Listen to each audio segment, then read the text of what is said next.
Karena Lin Luo terus menghindar, Xiaoman mentertawakan Lin Luo dan menanyakan mana skill yang dimiliki oleh Lin Luo.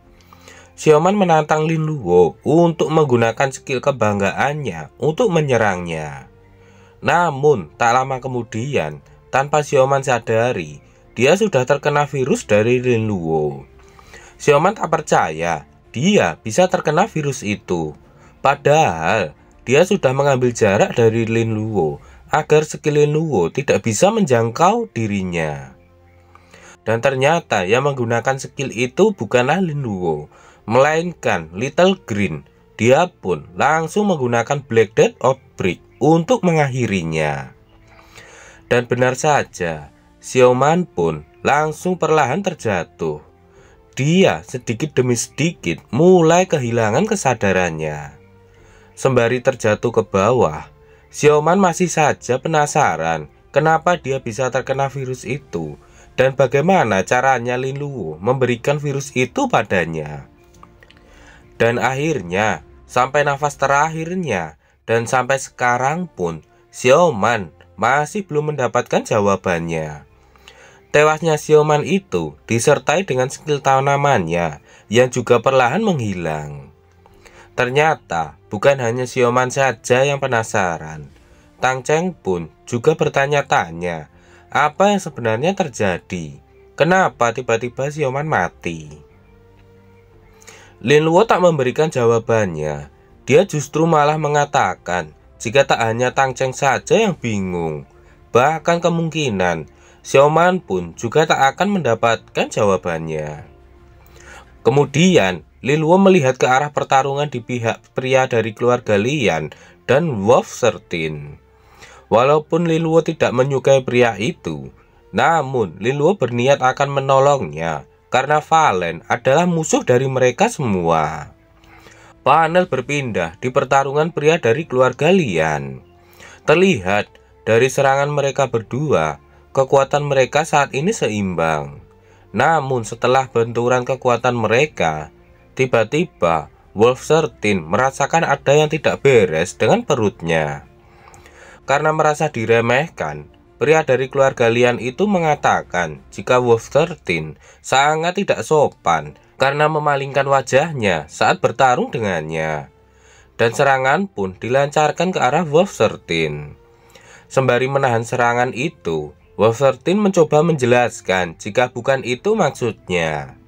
Namun si pria dari keluarga Lian itu tak terima dengan penjelasan dari Wolf 13. Dia juga heran kenapa tubuh Wolf 13 gemetaran. Wolf 13 pun mengatakan jika dia tidak tahu.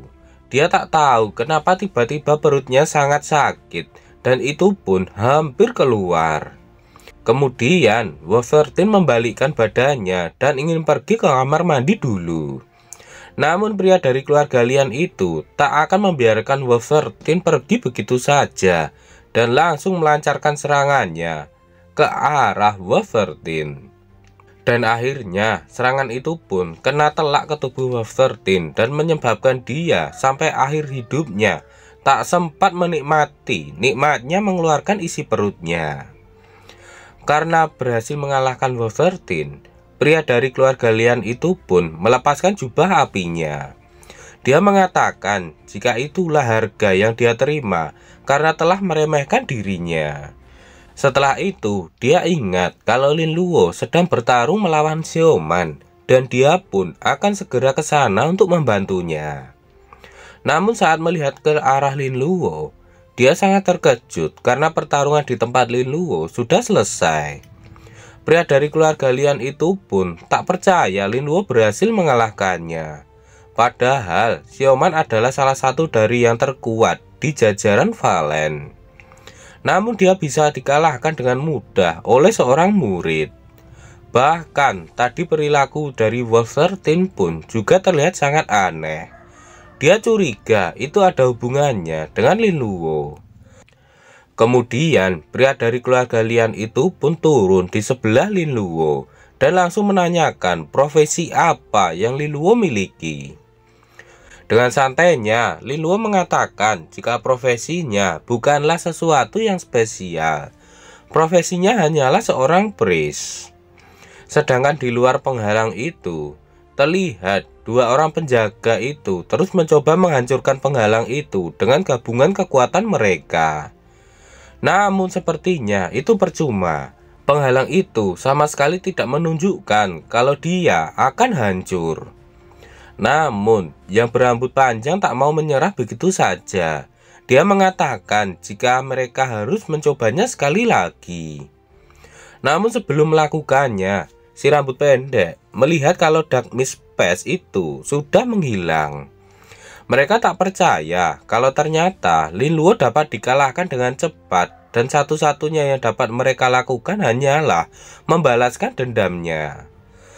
Dan saat Dark Mist Pass itu sudah menghilang sepenuhnya, kedua orang itu terlihat sangat terkejut karena saat ini yang ada di hadapannya adalah Lin Luo yang masih berdiri tegap. Sedangkan yang kalah adalah dari pihak Valen.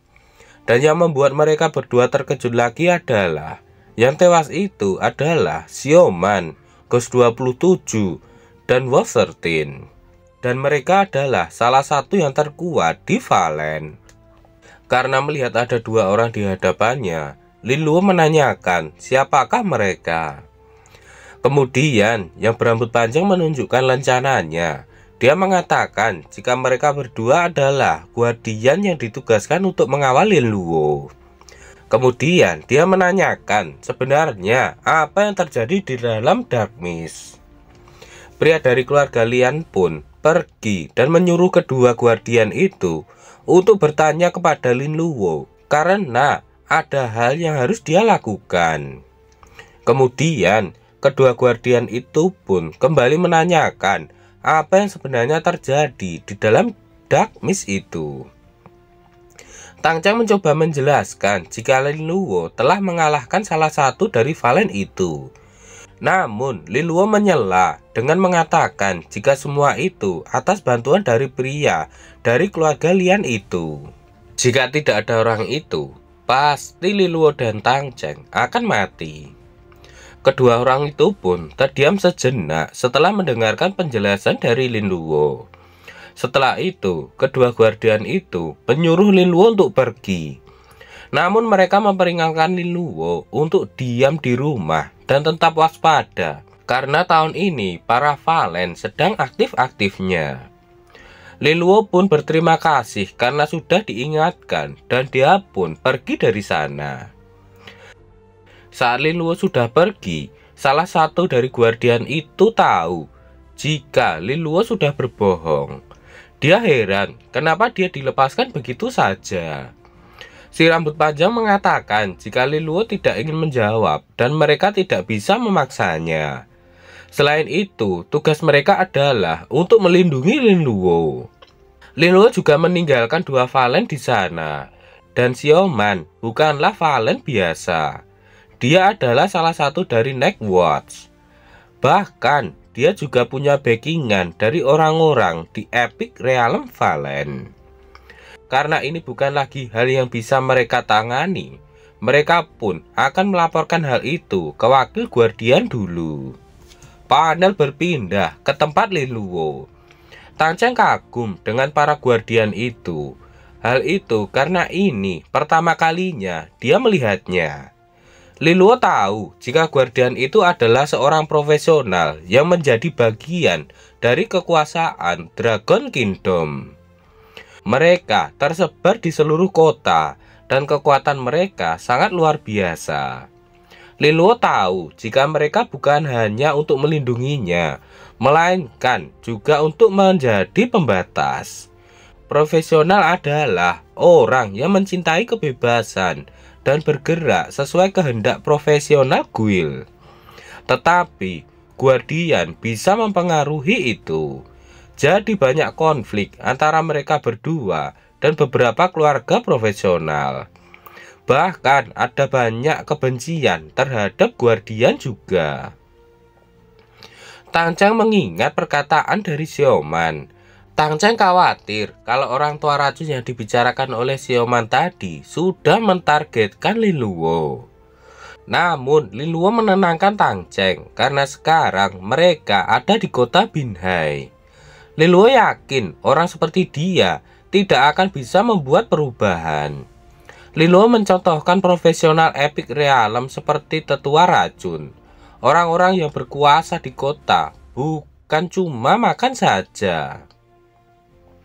Namun menurut Tang Cheng, walaupun mereka adalah kroco, mereka sudah lebih dari cukup untuk membuat kerusuhan. Tang Cheng bukan khawatir dengan Linluo karena dia sangat kuat. Yang dia khawatirkan adalah orang lain seperti Yining. Linluo menanyakan apakah Tang Cheng pikir nama keluarga Lian hanya pajangan saja. Namun walaupun begitu, mereka harus tetap berhati-hati. Kemudian, Linluo mengirim pesan kepada Yining dan menanyakan apakah Yining telah sampai di rumah. Linluo juga menceritakan jika tadi ada murid yang diserang oleh Valen. Yining sudah sampai di rumah. Yining bertanya apakah Linluo yang diserang oleh Valen itu. Panel berpindah. Para guardian itu melapor kepada Liza. Mereka melaporkan jika ada total 35 profesional baru yang terkena serangan untuk saat ini. 7 telah mati dan sisanya sudah dimakamkan. Dan di pihak Valen ada 27 yang terbunuh. 11 ditangkap hidup-hidup dan 25 berhasil kabur. Liza tak percaya karena ada 7 profesional yang telah terbunuh. Namun dibandingkan dengan total dari jumlah murid baru, itu termasuk sedikit. Namun yang ditargetkan Valen adalah talenta yang terbaik. Jadi kehilangan ini sangatlah besar. Kemudian guardian yang mengawal Linluo melapor. Dia mengatakan jika Linluo diserang oleh Valen yang dipimpin oleh Xiaoman, dan untungnya Linluo berhasil selamat dan semua musuhnya mati. Menurut Liza, itu bagus karena mereka telah berhasil mengawal Linluo dan juga berhasil mengalahkan Xiaoman secara bersamaan. Si rambut panjang menjelaskan jika Liza telah salah paham. Hal itu karena bukan mereka yang telah mengalahkan Xiaoman, melainkan Linluo lah yang telah mengalahkan Xiaoman. Langsung saja semua orang yang ada di sana langsung terkejut karena seorang profesional baru berhasil menghabisi seorang Valen.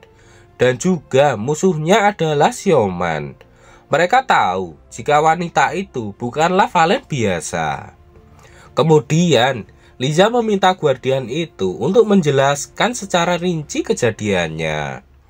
Guardian itu mengatakan jika Linluo menolak untuk menjelaskan secara detail. Tapi saat itu, dia ditemani oleh murid baru yang bernama Tang Cheng dan seorang dari keluarga Lian. Guardian itu menjelaskan jika orang itu berada di level Gold dan Tang Cheng cuma berada di level C. Berdasarkan dari autopsi, mereka menemukan jika Lin Kaifang, si Wolf 13, telah mati karena kapak dari keluarga Lian. Tapi di perutnya ditemukan jika dia saat itu sedang dalam diare yang sangat parah. Dan itu sangat berpengaruh dalam pertarungan. Secara logis, dia mungkin sedang sakit saat bertempur. Liza pun mulai berpikir jika itu adalah diare.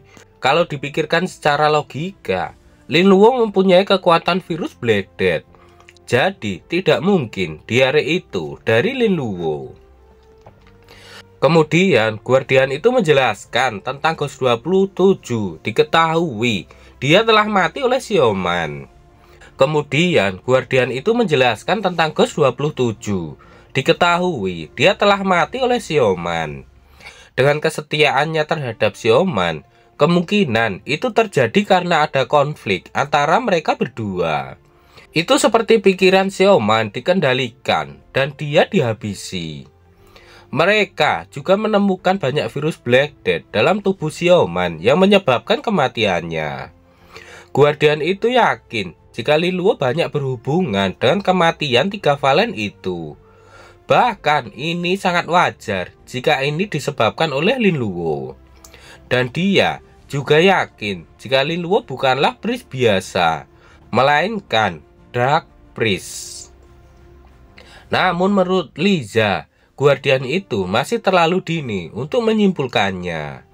Kemudian Guardian itu mengatakan jika Xiaoman memiliki hubungan dengan tetua racun. Dan sekarang dia telah dihabisi oleh Lin Luo.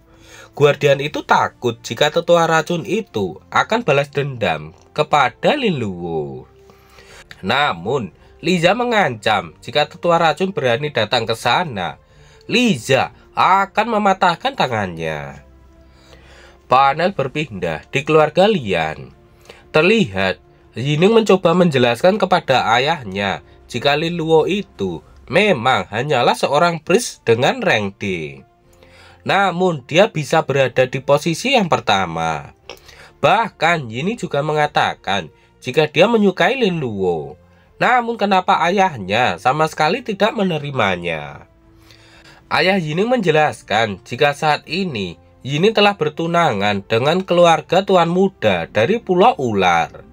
Dan tidak mudah untuk mereka membangun hubungan dengan mereka. Jika kabar itu sampai terdengar hingga ke Pulau Ular, bahkan dia tidak akan bisa menahan amarah mereka. Yining tetap saja tidak mau. Yang dia inginkan hanyalah Lin Luo saja. Ayah Yining sangat marah. Namun Nona King menghentikannya. Dia mengatakan jika Yining mempunyai hak untuk kebahagiaannya sendiri. Nona King menanyakan apakah ayah Yining ingin melihat lagi Zheng Maizhen seperti yang dilakukan olehnya di masa lalu. Apakah yang akan terjadi selanjutnya? Nantikan kelanjutannya di part berikutnya.